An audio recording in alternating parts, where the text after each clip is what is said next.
Muy buenas tardes a todos. Mi nombre es Rumi Brites, soy de la Oficina de Fundamenta Innovation Hub de la Universidad Columbia del Paraguay. Y antes de iniciar con nuestra presentación, les voy a pedir a toda la audiencia, de los que están participando con nosotros en Zoom, que pongan sus micrófonos y sus cámaras en silencio y apagado para que podamos tener una mejor conexión de internet sobre todo y podamos escucharles a nuestro invitado de esta noche. Está con nosotros Santiago Galeano, quien es director de la carrera de Turismo y Hotelería de la Universidad Columbia. Hola Santiago. Hola Rumi, buenas noches, bienvenidos a todos. Es así, estamos comenzando el segundo día del ciclo de charlas sobre las guerras desconocidas que estamos desarrollando de forma conjunta con el Centro Cultural Paraguayo Americano. Y les saludo cordialmente a Graciela Mesa, que es la coordinadora del Departamento Cultural del Centro. Buenas noches, Graciela. Buenas noches, Santiago, buenas noches a todos. Gracias, Rumi.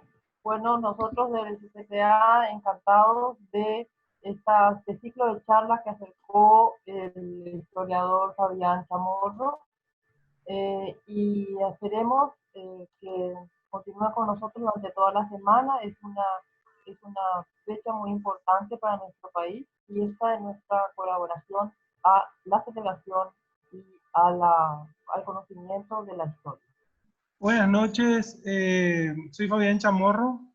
Hoy le voy a presentar a quien va a ser nuestro expositor esta noche. Él es Rodrigo Cardoso Samaniego, es oriundo de la ciudad de Concepción, promotor cultural de aquella zona, abogado de profesión y uno de los mayores conocedores de la historia del norte de nuestro país, no solamente de la ciudad de Concepción, sino también del departamento de Concepción, San Pedro, Amumbay y otras localidades de la zona.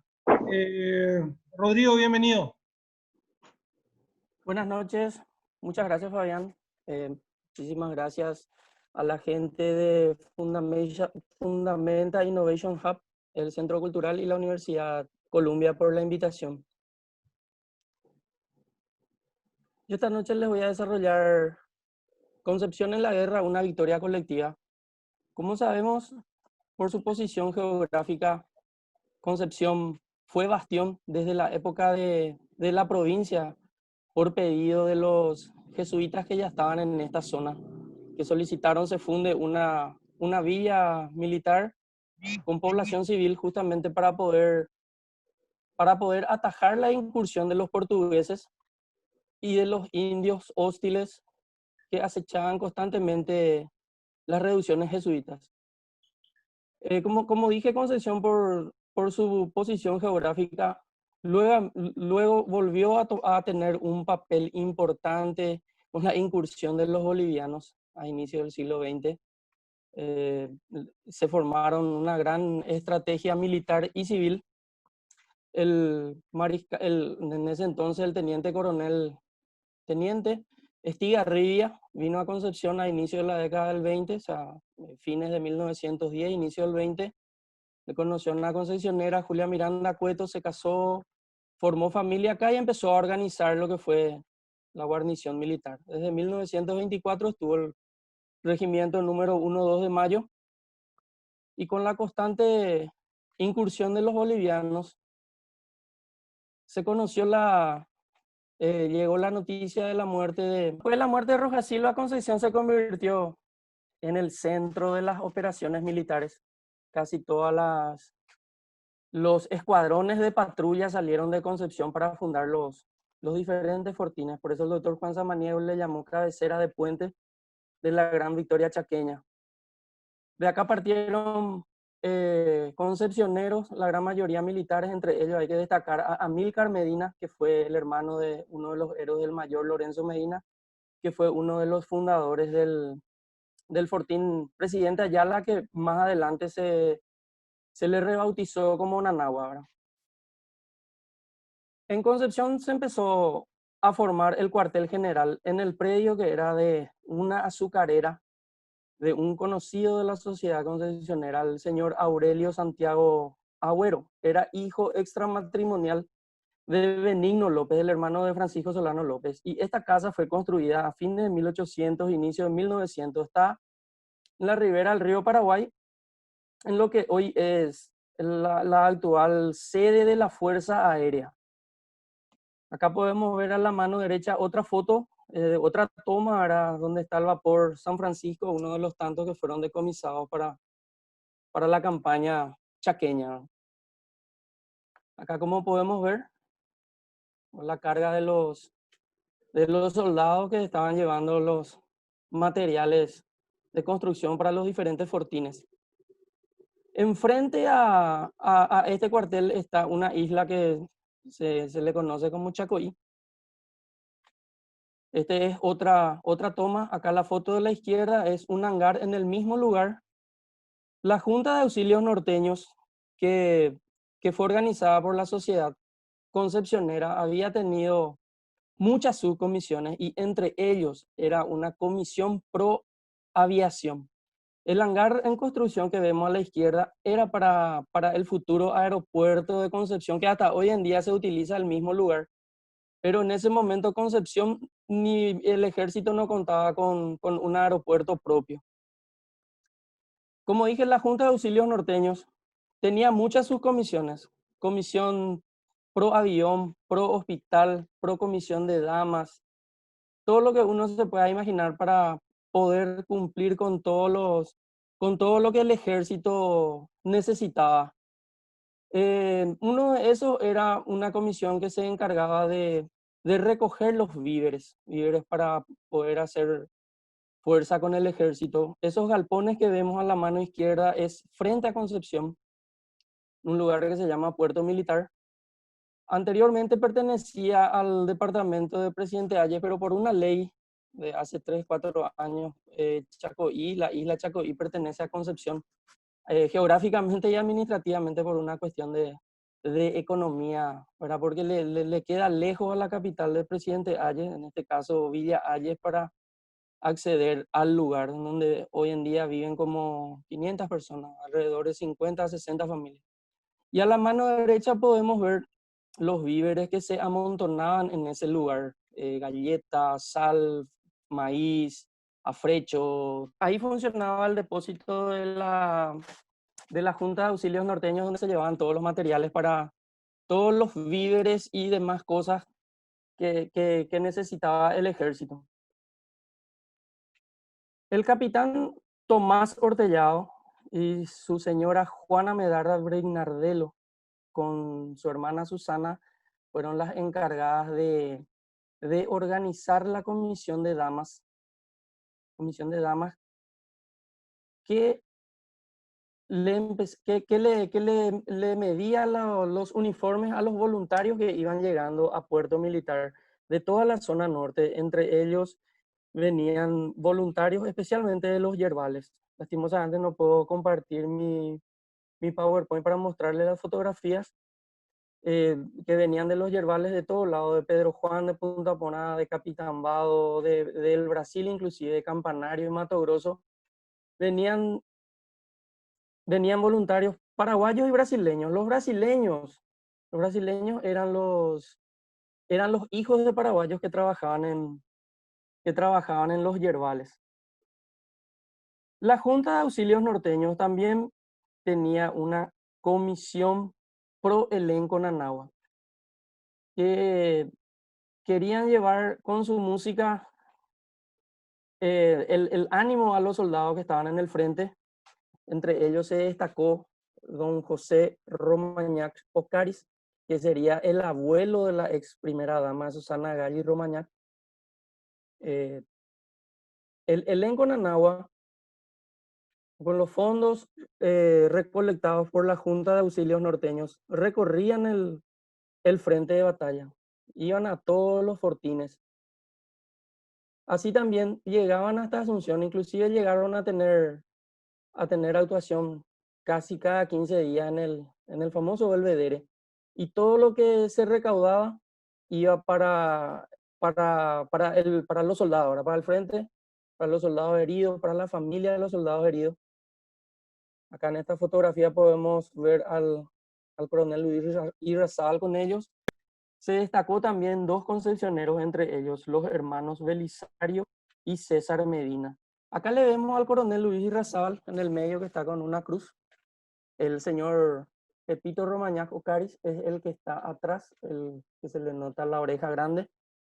Él era fue el director del elenco Nanagua, como dije, que fue organizado por la Comisión Pro Elenco Nanagua, dependiente de la Junta de Auxilios Norteños.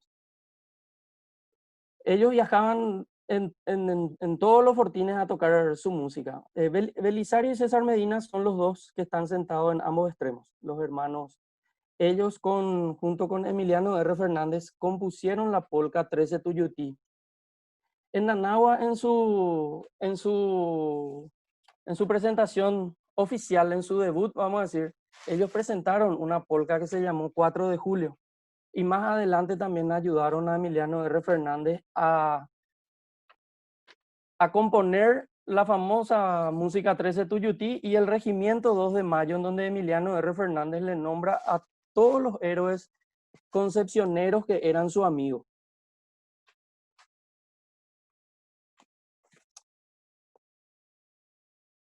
Acá podemos ver a los hermanos César y Belisario, y a la mano izquierda es un recorte de periódico de la época, el diario La Tribuna, con el elenco Nanagua en Asunción, en una de esas presentaciones que tuvieron en el Belvedere.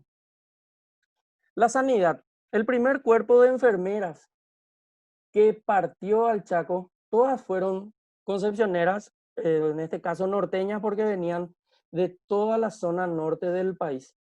Cuando el monseñor Emilio Sosa Gaona estuvo en Puerto Casado y recorrió con el coronel general Estigarribia los fortines en donde estaban los heridos, el general Estigarribia le pidió al monseñor Emilio Sosa Gaona que organizara un cuerpo de enfermeras que pueda ayudar a los doctores que estaban en el frente.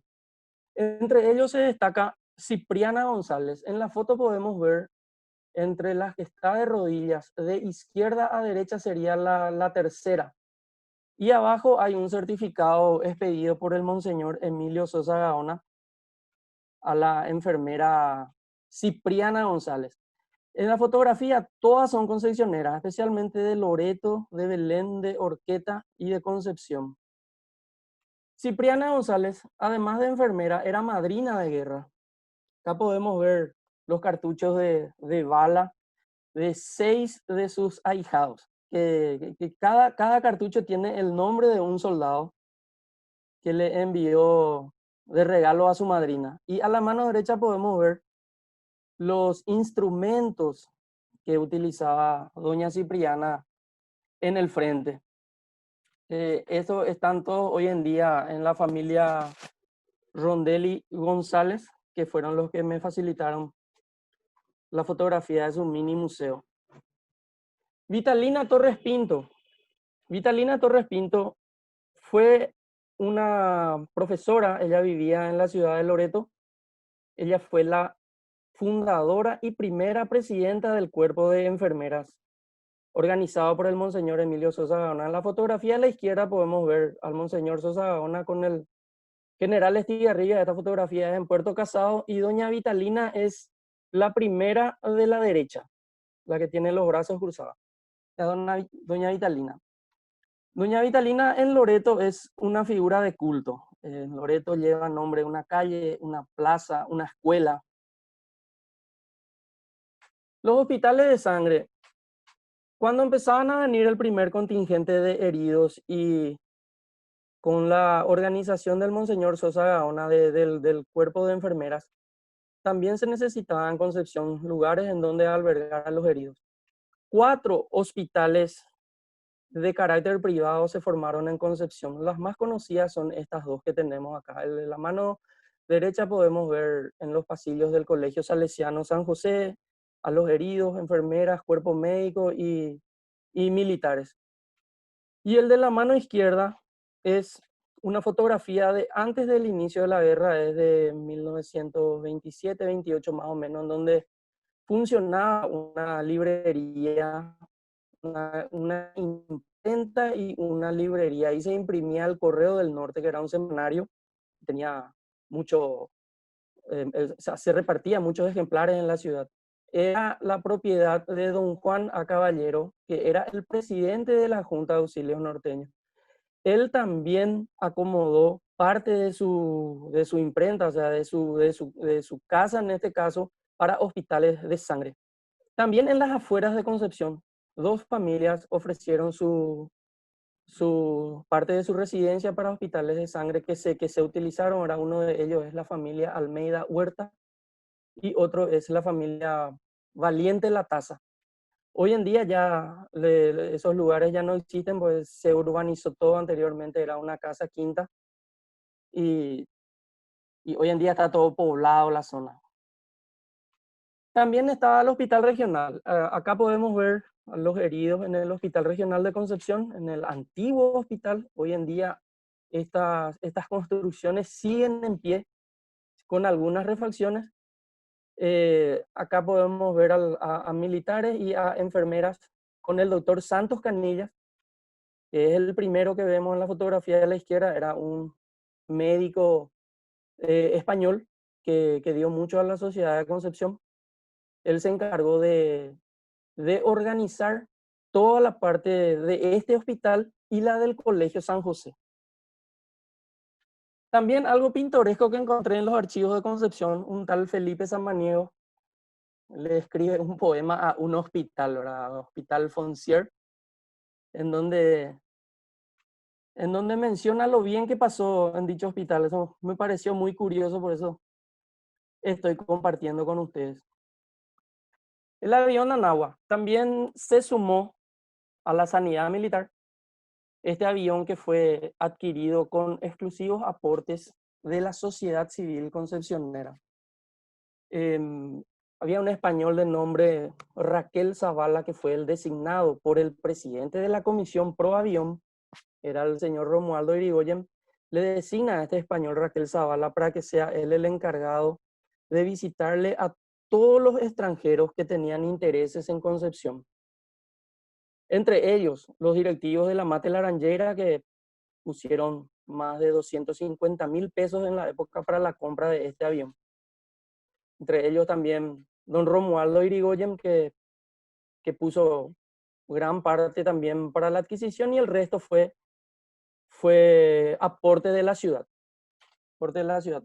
El avión Anagua llegó a Concepción en octubre de 1932. Este es un recorte de julio de 1932 del diario El Orden, en donde se hacía eco de la compra de este avión. En octubre de 1932 llega el avión Anagua a Concepción. Como dije hace rato, Concepción en esa época no contaba con un aeropuerto. La Junta de Auxilios Norteños también estaba abocada con su comisión pro aviación para preparar una pista de aterrizaje. Perdón. Entonces el avión Anagua bajó en la pista privada de un ciudadano chileno de nombre Carlos Armando Veró.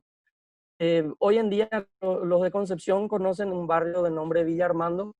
Hay una avenida que se llama Padre Juan Bautista Queiroz Candia. Hay una cancha Cebollita, le dicen. Eso sería lo que fue la pista de aterrizaje del señor Veró. Y ahí bajó el avión Anagua. Cuando llegó a Concepción en octubre del 32, vino pilotado por el italiano Attilio Migone y vino como con él en ese entonces teniente Emilio Nudelman. El señor Romualdo Irigoyen es el que está en el medio, al lado del señor de sombrero, el gordito de bigote, un hacendado potentoso de la época. Su mamá había sido lanceada en horqueta por Toro Pichaní cuando él tenía 5 años. Y el señor Raquel Zavala es el que está de traje negro, el más alto de todo, el que fue el que consiguió los fondos de los empresarios extranjeros que tenían intereses en Concepción, entre ellos la Mate Laranjeira. Esta fotografía corresponde ya a diciembre del 32, en donde hicieron entrega del avión en el Fortín Anagua, donde le hacen entrega al comandante en ese entonces, el coronel Luis Irrazábal. Los carreteros. La Junta de Auxilios Norteños compró más de 50 carretas con los fondos juntados. La gran mayoría fue donado al regimiento 1-2 de mayo. Y gran parte de carretas con bueyes fueron decomisados de estancieros, de madereros y demás cosas. Los ganaderos donaron 20.000 cabezas, entre ellos una gran cantidad de bueyes justamente para poder complementar con las carretas. Las carretas cruzaban en Concepción hacia al otro lado del río Paraguay, hacia Puerto Militar, y de ahí emprendían viajes a Nanagua. Cuando el tiempo estaba lindo, llegaban en 15 días. Cuando era época decreciente, se llegaba entre 18 y 22 días y tenían que atravesar miles de lugares espantosos, como dicen algunas crónicas, entre ellos la crónica del Paí Pérez, en donde tenían que cruzar un lugar que se llamaba Estero Carancho, en donde todo era agua. Tenían que cruzar por el medio del estero. Los soldados a cruzar ese lugar se sacaban las ropas y empezaban a ayudar a los que conducían la carreta, y al llegar a un lugar en donde iban a descansar, se ponían su ropa seca para poder dormir cómodamente. En las carretas llevaban municiones, víveres, todo tipo de, inclusive cartas para los soldados que le enviaban sus respectivas familias. La banda del Paí Pérez. Esta es una fotografía en los patios del Colegio Salesiano San José. Ahí podemos ver al Paí Pérez con la banda de músicos que él formó unos años antes. La banda de músicos se llamó en ese momento Don Bosco.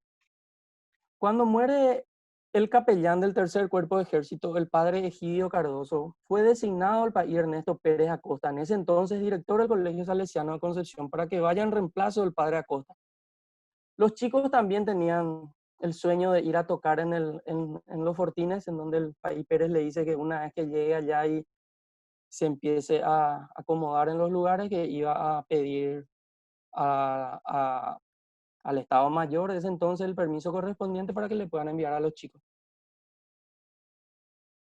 El sacerdote, el de la mano, el que está a la derecha, el padre Juan Bautista Queiroz Candia, que se convirtió en el director del Salesiano con la partida del Paí Pérez a Nanagua. Y el otro es el padre Sebastián Pinto, que se encargó de la banda de músicos. Esta es una fotografía ya unos días antes de que los chicos de la banda de músicos del San José partan a Nanagua. Acá podemos ver que ya tienen todo su uniforme. Ese también era otro tema. Mientras llegó el pedido para que la banda de músicos vaya al Chaco, el padre Queiroz Candia se encargó de visitarle a cada familia de los chicos para pedir el permiso correspondiente.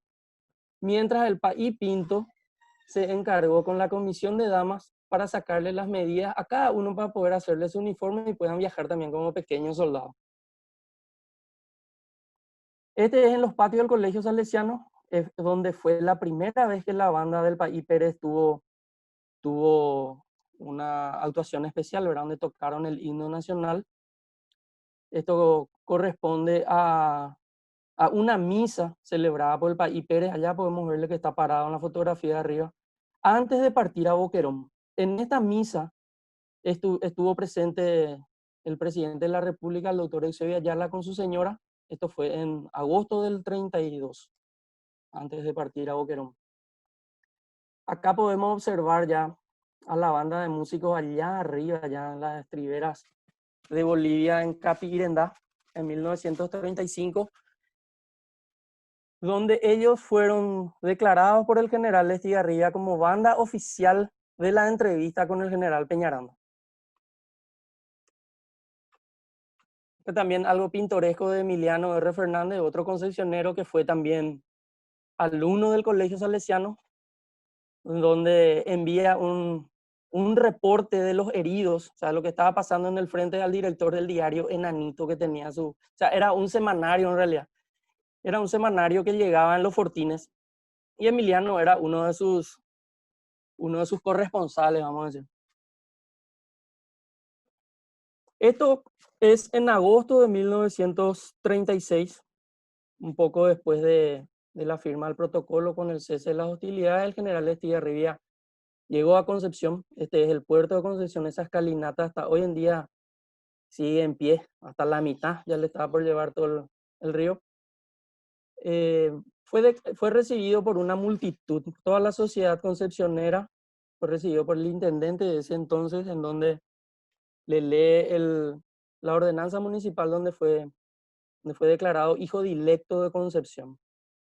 También Estigarribia en ese momento, cuando asiste a los actos protocolares, hace también lectura de un decreto del Comanchaco, en donde le declararon a la banda de la banda de músicos del Colegio San José como banda oficial del Comanchaco, en este caso de las audiencias con Peñaranda, creo que fueron 2 audiencias, y también en este día hizo lectura de otra resolución en donde también le declaraba a la banda del Colegio Salesiano como la banda oficial para el desfile de la Victoria. Y que en este día, cuando llegó Estigarribia, los alumnos, o sea, los miembros de la banda también subieron al barco y se fueron con Estigarribia para el desfile de la Victoria que se realizó en Concepción. Hablando de héroes, el mayor Lorenzo Medina y Gumersindo Sosa. El mayor Lorenzo Medina es uno de los más grandes héroes concepcioneros, tuvo muchas facetas. Fue espía en el Alto Pilcomayo. Su hermano, el mayor Alfredo Medina, había sido asesinado en un ataque de furia del teniente Rogelio Godoy en 1913 en el casino de oficiales de la guarnición militar. Y Gumersindo Sosa es uno de los primeros oficiales que cayó en combate. Creo que cayó en Muñoz en el 32, un poquito después de Boquerón. Con la peculiaridad de que Gumersindo Sosa no es oriundo de Concepción, pero él se estableció con su papá en realidad se estableció cuando él era muy pequeño aún, en la zona de Orqueta. Hoy en día esa zona se le conoce como Arroyo Cané, que hoy en día lleva su nombre, una comunidad Capitán Sosa. Él ascendió póstumamente a capitán. También le tenemos al mayor Rufino Pampliega Franco, que estuvo en el regimiento 1-2 de Mayo, fue comandante. Y Arminio Mendoza, amigo de guitarreada de Emiliano. Rufino Pampliega es el sobrino del que fuera presidente de la República, el doctor Manuel Franco. Él es el hijo de su hermana, Rufino Pampliega Franco. Diógenes Jiménez falleció a causa de una intoxicación en Puerto Casado. Él venía del frente justamente por una intoxicación, volvió a irse al frente y ahí recibió una estocada. Con esa herida vino a Puerto Casado y después falleció en Puerto Casado. En una localidad como a 15 kilómetros de la ciudad de Orqueta, antes de llegar a la ciudad de Arroyito, hay una compañía que lleva su nombre hoy en día, Capitán Jiménez.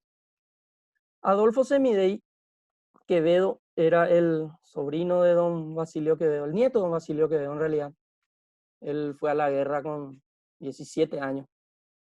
Falleció en Saavedra, creo, en el kilómetro, no, en Anagua, en julio del 33 falleció en Anagua con apenas 19 años.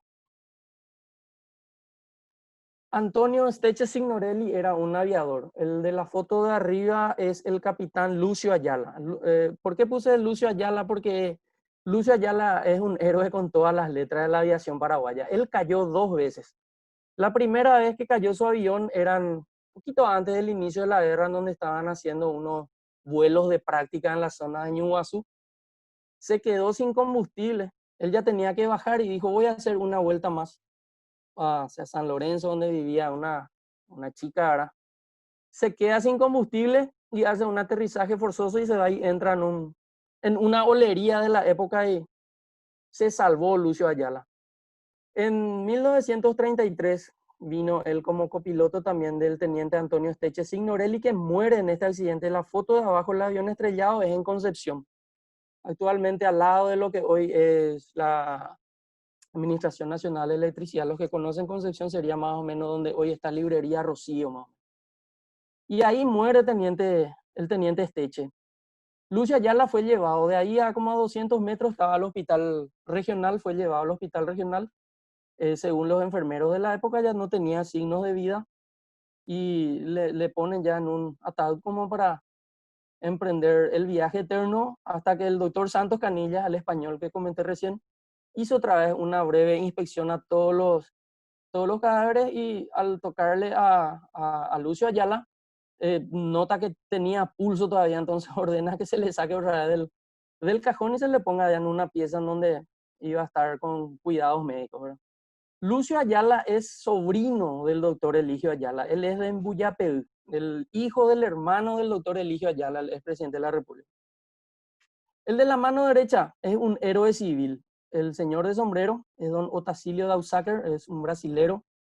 Estaba afincado en lo que hoy es la ciudad de Pedro Juan Caballero, en esa época le decían Punta Pona. Él puso a disposición su camión que vemos ahí, una camioneta Chevrolet. Consiguió permiso con el destacamento número 11 que estaba afincado en Pedro Juan Caballero, donde le asignan un soldado, como podemos ver en la fotografía, para que sea su acompañante en los continuos viajes que él hacía a Concepción. Concepción Pedro Juan se llegaba, en esta bruta camioneta se llegaba en esa época en 5 días. Él traía todo tipo de cosas en su camión, traía voluntarios, traía víveres, de todo. Y de ida llevaba cartas de los soldados que estaban en el frente, llevaba cosas para su comercio, porque era un comerciante. Entonces también hacer un pequeño homenaje a este héroe civil. Él falleció en la década del 90 por ahí. Pedro Juan Caballero, una calle lleva su nombre. Tampoco debemos olvidar a Lázaro Aranda, un capitán de fragata que mucho antes del inicio de la guerra ya ayudaba a la gente de escasos recursos dentro de lo que es el departamento de Concepción, allá en donde está el río Apa. Él había adquirido por concesión del gobierno grandes extensiones de tierra en donde le dio trabajo a casi todas las comunidades indígenas que estaban afincadas en la zona. Tal es que durante la guerra, todas esas personas se dedicaban, más de 300 empleados tenía don Lázaro, a quienes le trataba bien. Él formó ahí una escuela, una iglesia, un dispensario médico, una capilla. Y durante la guerra él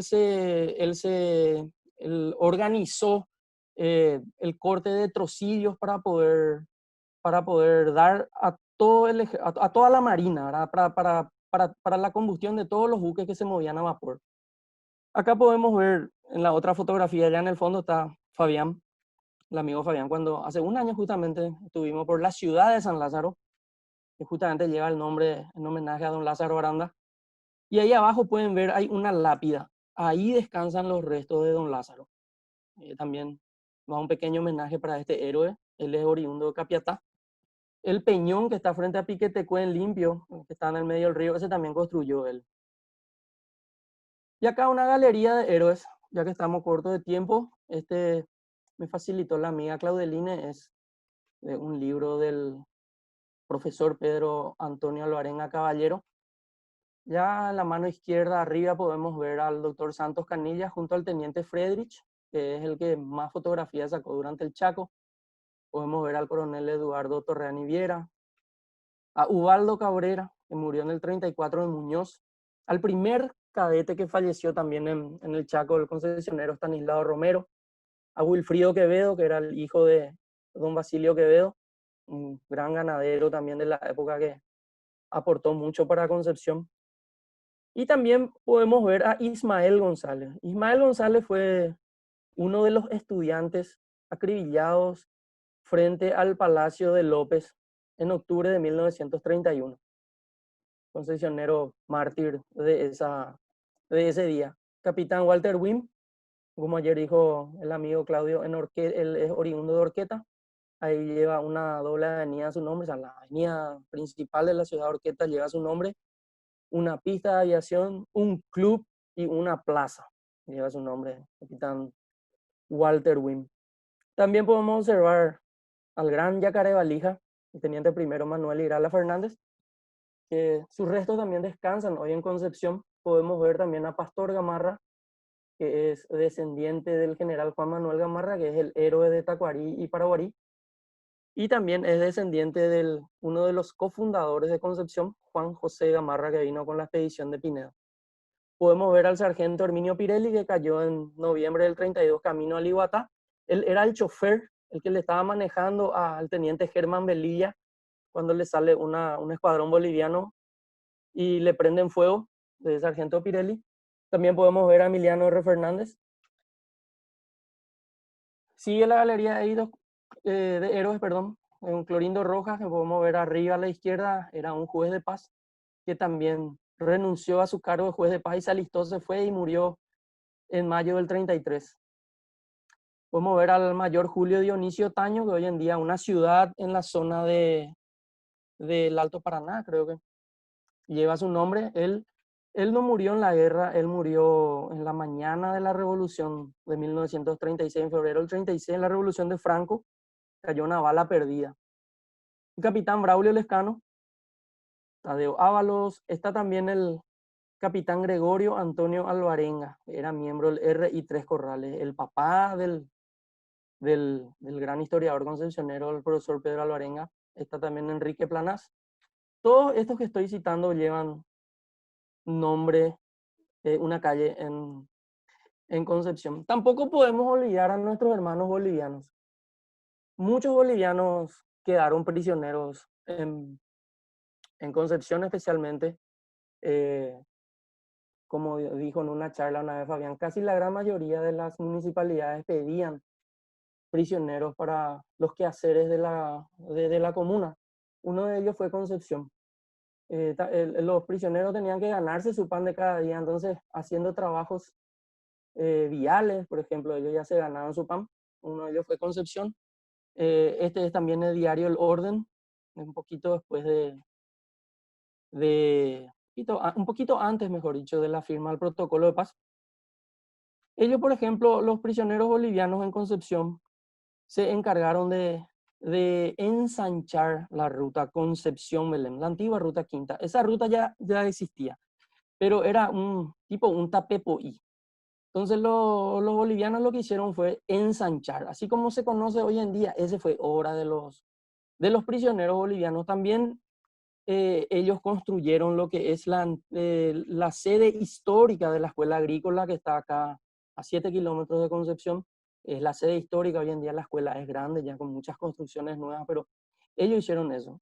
Y también una casa que está a una cuadra de la Municipalidad de Concepción, donde funcionó mucho tiempo el Correo Paraguayo. Esas son las 3 obras de gran envergadura que hicieron los prisioneros bolivianos. Espero que esta charla le haya gustado a todos, ¿verdad? Por una cuestión de tiempo y por el internet, creo que va hasta acá nomás. Y muchísimas gracias. Muchas gracias, Rodrigo. Antes, para las personas que tienen preguntas, por favor, pueden hacerlo en el Zoom, en el chat. Yo voy a compartir con Rodrigo y en el internet también pueden hacer sus preguntas. Mientras ustedes preparan sus preguntas, les voy a mostrar un mapita de lo que era el camino que tenían que seguir los concepcioneros para llegar a Nanagua. Rodrigo me puede complementar. Ahí donde ven a la derecha es Concepción, un puntito rojo que aparece es Concepción, y tenía 7 postas de más de 200 kilómetros por un camino. Ahí está Maroma, la misión que hablaste hace rato, la misión protestante, dijiste, ¿verdad, Rodrigo? Misión anglicana, sí. Ahí estaba un doctor inglés que vivió mucho tiempo en Belén. Acá está Orihuela, que era, fíjense, ese punto era el último fortín paraguayo pensado en caso de que caigan a Nanagua. Está Pozo Colorado, hoy en día que podemos llegar por ruta tranquilamente. Ellos tenían que hacer camino por tierra y arroyos y esteros. Y ahí recién llegaban a Nanagua. Era aproximadamente 250 kilómetros. 250 kilómetros, para que tengan una idea de lo que era llegar hasta ese lugar en aquella época. Bueno, comenzamos con las preguntas y respuestas.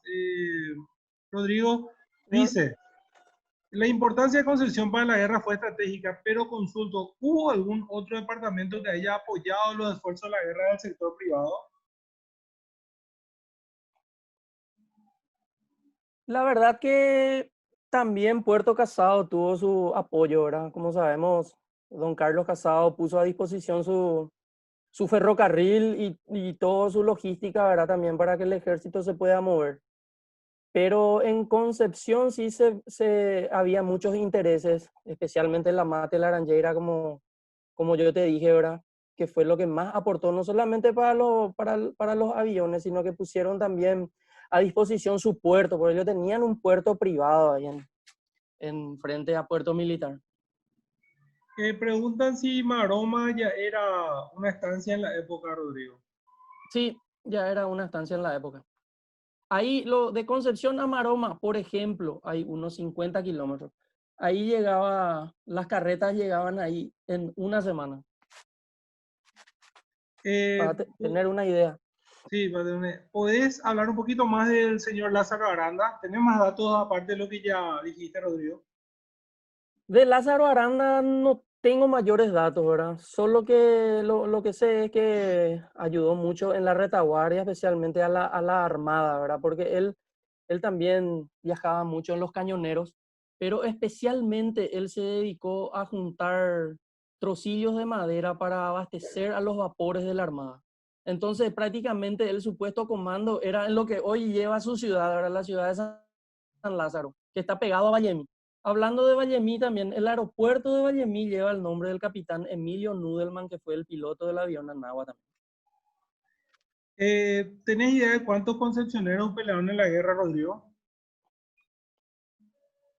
No manejo muy bien, Fabián, esos números, no manejo muy bien los que murieron y los que pelearon, ¿verdad? Pero sí que fueron muchos. Es que los registros están todos dispersos también. Con respecto, bueno, no tiene nada que ver con la guerra del Chaco, pero preguntan el tema de Toro Pichain y don Romualdo Irigoyen, Rodrigo. Si puedes aclarar mejor eso.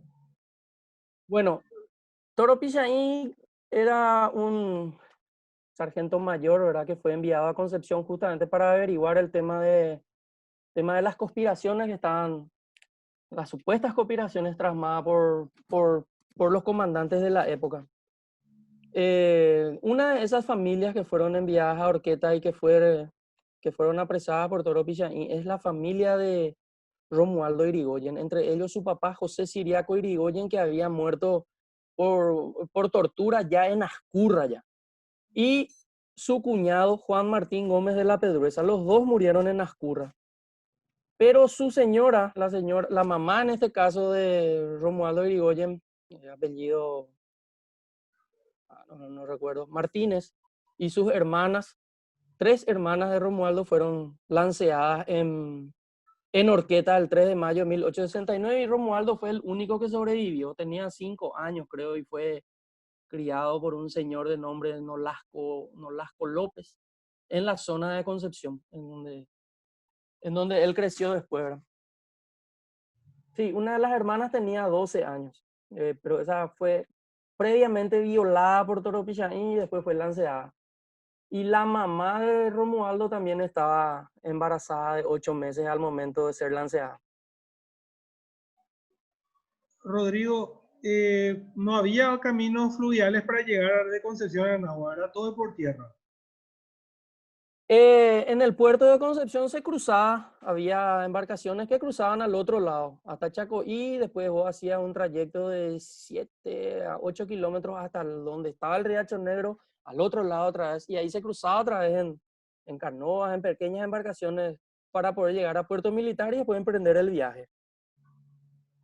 Sí, dicen, esta pregunta desde Facebook, ¿ya existía radio en Concepción en la época de la guerra? Radios del ejército no, pero habían radios aficionados. Uno de ellos era Rojas Silva. Adolfo Rojas Silva tenía un radiotransmisor que era propiedad de él, ¿verdad? Que él instaló en la guarnición militar en Concepción, donde llegó a estar mucho tiempo, ¿verdad? Y él con su radio aficionado recibía comunicaciones de todos lados. Y su antena, la antena estaba en lo que hoy es los que conocen Concepción, en el Monumento al Indio, era el lugar más alto, o sea, sigue siendo el lugar más alto de Concepción, ¿verdad? Y ahí había una antena radiotelegráfica, y con esa antena se conectaba Rojas Silva para recibir. En realidad, Rojas Silva ayudó muchísimo con las comunicaciones en la guarnición, y gracias a a sus equipos Telefunken, él ayudó a que el ejército también pueda dotar de radio a la guarnición militar. Nanagua era el escudo de Concepción. Si caía Nanagua, quedaba desprotegida Concepción. Exactamente. Tanto era la importancia de Concepción que si Nanagua caía, Estigarribia en su memoria decía que si Nanagua caía, automáticamente iban a tomar Concepción. Y el general Hans Kuhn ya tenía un nombre para Concepción y le iban a poner Salamanca. También tenemos que saber que en Nanagua la gran mayoría fueron concepcioneros los que pelearon en Nanagua. Si caía Nanagua, caía Concepción. ¿Hasta dónde llegaron efectivamente los bolivianos? Los bolivianos llegaron hasta Nanagua, solamente hasta Nanagua. Y después ya empezamos a retroceder, a hacerle retroceder, mejor dicho, ¿verdad? Entiendo que la estancia de Foncier de los Fanel ayudaron con alrededor de 5.000 cabezas de ganado. ¿Puede ser? Exactamente. Lo que más se cuidaba con la Junta de Auxilio Norteño, lo que más cuidaba eran las galletas. Las galletas, por ejemplo, se hacían en un emporio Sasa, que era de un segundo Antonioli, que estaba casi cerca del río, ¿verdad? Ahí se preparaban las galletas y se llevaban directamente a Chaco y en los depósitos. Se metían en bolsa y en 2 días a reventar ya tenía que estar en camino ya los fortines. Sin embargo, con la carne que iba a Nanagua salía de Asunción. Y la carne que iba a ir más hacia el norte se llevaba los ganados, o sea, vivos se llevaban los ganados hasta Puerto Foncier, que tenían un saladero, y ahí ellos mataban los animales, salaban la carne en forma de, como conocemos hoy en día, el asesino del Sopirú, y ahí se enviaba hacia el Chaco justamente para que no se descomponga la carne. También en Concepción se montó un tambo provisorio en lo que hoy es el Club Hípico, que en esa época estaban las afueras de la ciudad, en donde también los pequeños granjeros donaban también sus lecheras. Una familia donaba una lechera, otro 2, y así sucesivamente, y se recogía también leche en ese pequeño tambo y se donaba también a la Junta de Auxilios Norteños. Excelente. Para cerrar tu ciclo de preguntas y respuestas y respetando el horario también, no tiene que ver con la guerra, pero sí tiene que ver con un personaje fundamental de la guerra. ¿Era Emiliano oriundo de Concepción? ¿Puedes dar más datos, Rodrigo, de eso, por favor? Sí, según los registros de la Fuerza Armada, en este caso de la sanidad militar, cuando Emiliano R. Fernández fue herido en Loma Cabará, creo, Emiliano recibió un disparo en la zona del hígado más o menos y fue llevado al hospital militar. Esa ficha de ingreso, la ficha cuando él entró al hospital militar, ahí figura Emiliano R. Fernández, oriundo de Concepción, o sea, nacido en Concepción en realidad, decía, y dice la fecha que fue dado de baja, de alta, perdón. Y también hay otro registro de la misma sanidad militar el día que falleció Emiliano R. Fernández, en donde se expide su certificado de fallecimiento natural de Concepción. También hay documentos que fueron saliendo con el tiempo.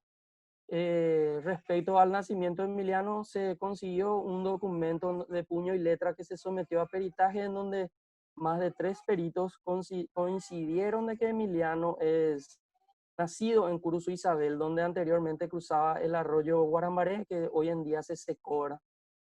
Y él menciona en esa su autobiografía una pequeña carta que él nació en Curuzú Isabel, que entró en el colegio salesiano y que su religión es Dios y patria, ¿verdad?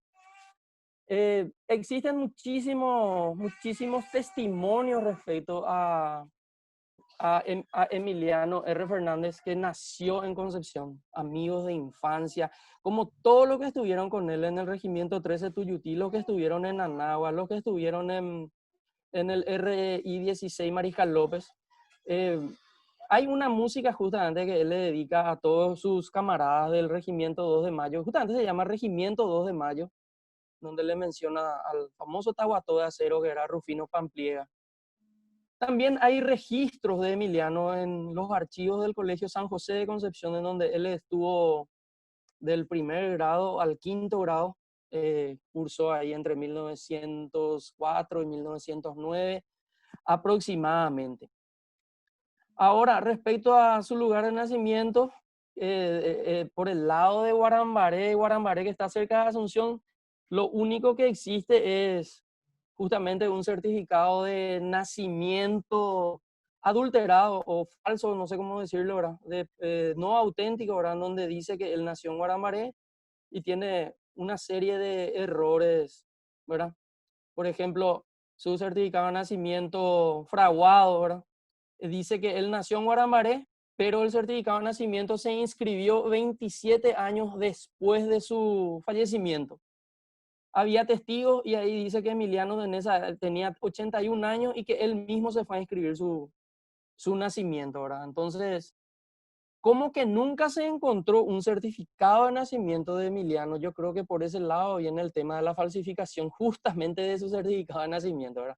Pero hay miles de archivos, o sea, muchos archivos en realidad en donde figura que Emiliano nació en Curuzú Isabel, acá a 7 kilómetros de la ciudad, ¿verdad? En Curuzú Isabel justamente es en homenaje a una residenta, Rosa Isabel Sanabria, que venía de Cerro Corá y murió de sed ahí con sus hijitos pequeños. O sea que no Bueno, hay duda, Fabián, de que Emiliano es concepcionero. excelente, Rodrigo. Muchas gracias por tu exposición. Antes de cerrar, quería recordar, es difícil hacer historia en Paraguay en general y más difícil aún es hacerlo fuera de Asunción. Rodrigo es un referente de la historia del norte y también quiero recordar a otros referentes de Concepción como lo es don Toyo Medina, también hoy en día Mónica Mareco, que es, yo ya le llamo como la heredera de alguna manera del gran acervo de don Pedro Alvarenga y también Claudeline Coronel, así que en nombre de ellos, o sea, recordándolos a ellos, un reconocimiento para todos los que tratan de hacer cultura e historia en la tan importante ciudad norteña. Santiago, cerremos el espacio, por favor. Muchas gracias, Rodrigo, por el relato excelente, a Fabián por la moderación y queremos invitarles nuevamente para el día de mañana. Tendremos como tema de la conferencia 2 batallas épicas, Boquerón y Nanagua, que estarán a cargo de Carlos von Horoch.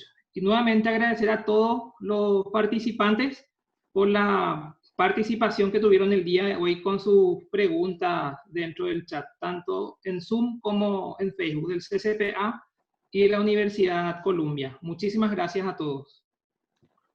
Buenas noches y nos vemos mañana.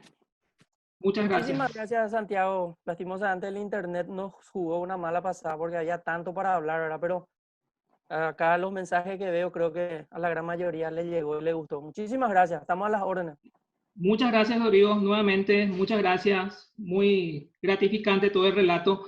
Y se nota esa relación que existe entre Concepción y el Chaco hasta el día de hoy, en lo que vemos diariamente. Yo soy el Chaco y esa relación con los concepcioneros es muy cercana y sigue esa comunión entre el chaqueño y el concepcionero. Gracias, Rodrigo. Así mismo. Muchas gracias a ustedes. Buenas noches a todos. Nos vemos mañana.